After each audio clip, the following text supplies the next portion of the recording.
नमाज पढ़ रहा है, रेंजर्स वालों ने इसको घेरे में ले लिया है। वो देखें, वो रेंजर्स वालों ने वो पकड़ लिया उसे, वो नीचे गिरा रहे हैं, वो रेंजर्स वालों ने नीचे।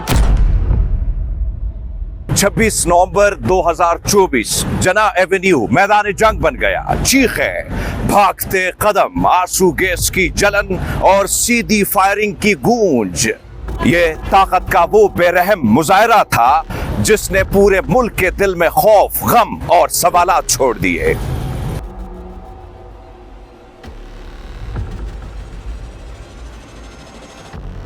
पाकिस्तान तहरीक इंसाफ ने नवंबर में तय किया कि इंतखाबी धांधलियों और मुल्क में बढ़ती हुई फसादियत के खिलाफ एक फैसला कुन मार्च और मुजाहरा इस्लामाबाद के डी चौक में किया जाएगा। इसी मकसद के लिए 24 नवंबर को मुल्क के मुख्तलिफ शहरों, खसूसन खैबर पख्तूनख्वा से बड़े काफिले रवाना हुए और इस्लामाबाद की जानिब बढ़ने लगे।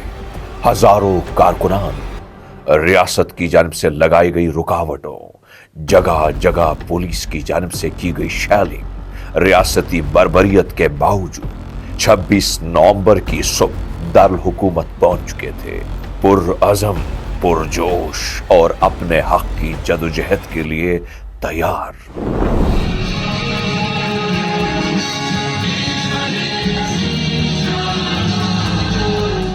उन्हें क्या खबर थी कि उनके पुरअमन एहतजाज का हक पहले ही सलब किया जा चुका है। टी चौक पर खुलेआम एक खूनरेज क्रैकडाउन किया गया, ऐसा क्रैकडाउन जिसने उस दिन को हमेशा के लिए एक स्याह बाग में बदल दिया।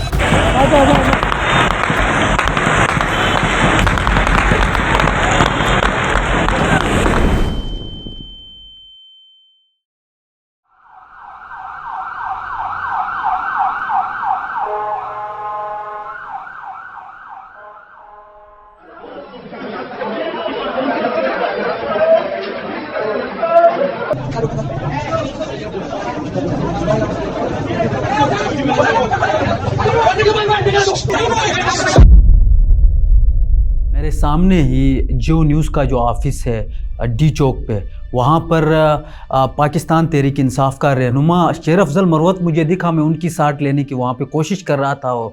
जब मैं वो आगे बढ़ रहा था, मेरे सामने ही एक बंदे को गोली लग गई। वहाँ पर एक ऐसे शख्स को गोली लगी कि वो जो एहतजाज में इमरान खान की रिहाई के लिए नारे लगा रहा था और उसको गोली लगती है। वहाँ कोई रेस्क्यू टीम नहीं होती, कोई एम्बुलेंस नहीं होती, तो उसको एक मीडिया हाउस की गाड़ी में उसको रेस्क्यू किया जाता है। उसका खून इतना होता है कि पूरी गाड़ी में खून जो है बह जाता है। देखिए, 26 नवंबर को जब ऑपरेशन शुरू हुआ तो उस वक्त हम चाइना चौक के करीब मौजूद थे और अचानक गोलियां चलने की आवाज़ें शुरू हो गई। लोग गिर रहे थे, लोग चीख रहे थे, पुकार रहे थे।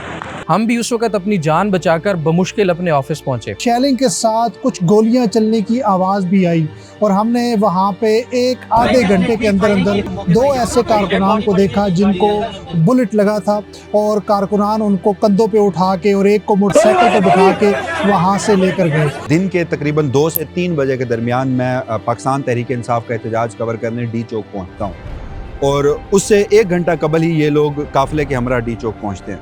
तो अचानक मैं जाता हूं तो मैं एक शख्स जो पाकिस्तान तहरीक इंसाफ का कारकुन होता है, वहां पर वो मज़ाहमत कर रहा होता है, उसके हाथ में गुलेल होती है, पत्थर होता है, तो वो मैं उससे मुखातिब होता हूं। तो इतनी देर में मुझे एक ऐसी तेज़ गोली की आवाज़ आती है कि मैं दहल जाता हूं और मैं अगले लम्हे देखता हूं कि जिस शख्स को मैं मुखातिब था, जिससे मैं बात कर रहा था, उसके कंधे और सीने के दरमियान एक गोली लगी और वहाँ पे गिर जाता है। कोई 2:30 बजे के अराउंड जो डी चौक के उस तरफ, जो पूरी कंटेनर्स की दीवार की दूसरी साइड थी, पार्लियामेंट की साइड से फायरिंग शुरू हुई।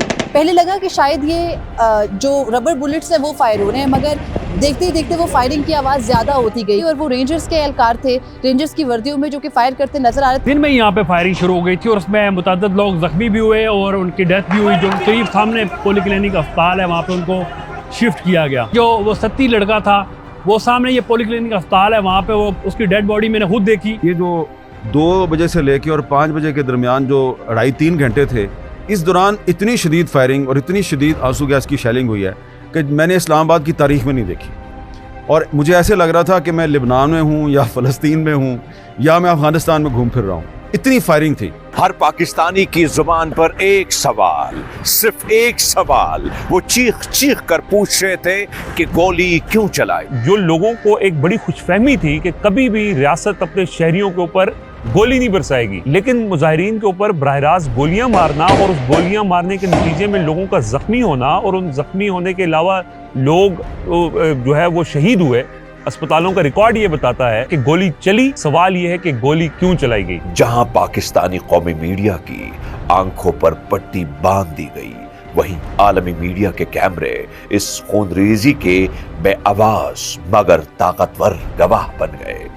दुनिया भर के इदारों ने इस जुल्म को नोट किया, रिपोर्ट किया और वो मनाजिर सामने ले आए जिन्हें अंदरूने मुल्क दबाने की हर कोशिश नाकाम हो गई। There are many reasons why you may not have heard about it, but for my mostly American audience, it's because our country and current administration supports this extreme army regime in Pakistan against the will of the majority of Pakistani people. Hospital, which was surrounded by police. A doctor who was on duty in the emergency ward on Tuesday night said he had treated more than 40 injured patients, several of whom had been shot. At least 7 have died and 4 are in critical condition in the hospital, he said. 8 more have been admitted to the hospital with bullet wounds. Another doctor, speaking to the BBC on condition of anonymity for fear of retribution, said that he had never performed so many surgeries in a single night as he did the night of the massacre. 26 नवंबर के बाद पाकिस्तान में सहाफियों पर मुकदमात की एक नई यलगार शुरू हुई।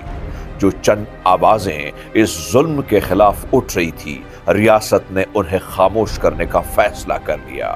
कानूनी तौर पे तो उनके खिलाफ चाराजोई बाद में होती है, मगर पहले उनको उठा लिया जाता है, उनको मिसिंग पर्सन बना दिया जाता है और फिर जब सहाफ़ी शोर मचाते हैं, एहतजाज करते हैं, तो तब जाके उनको अदालतों के अंदर प्रेजेंट किया जाता है। कानूनी तौर पे तो हम उसका जवाब आपको दे सकते हैं, मगर अगर आप गुंडों की तरह सहाफ़ियों को उठा के ले जाएं, लॉ ऑफ द जंगल आप जो है उसके ऊपर नाफिज करें इस मुल्क के ऊपर, तो फिर बड़ा मुश्किल हो जाता है। 26 नवंबर की ये कहानी सिर्फ एक दास्तान नहीं है, बल्कि इस पूरे निजाम का असल चेहरा है जो इख्तिलाफ राय से खाइफ है और सच से डरता है।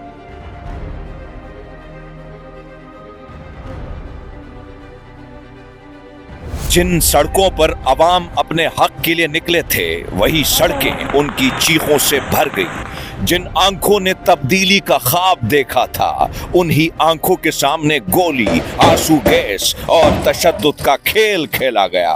और जब आवाजें उठी तो उन्हें मुकदमात, धमकियों और खामोशी के पिंजरे में बंद करने की कोशिश की गई। 26 नवंबर के जख्म आज भी ताजा हैं। एक सवाल जो आज भी गूंज रहा है, गोली क्यों चलाई?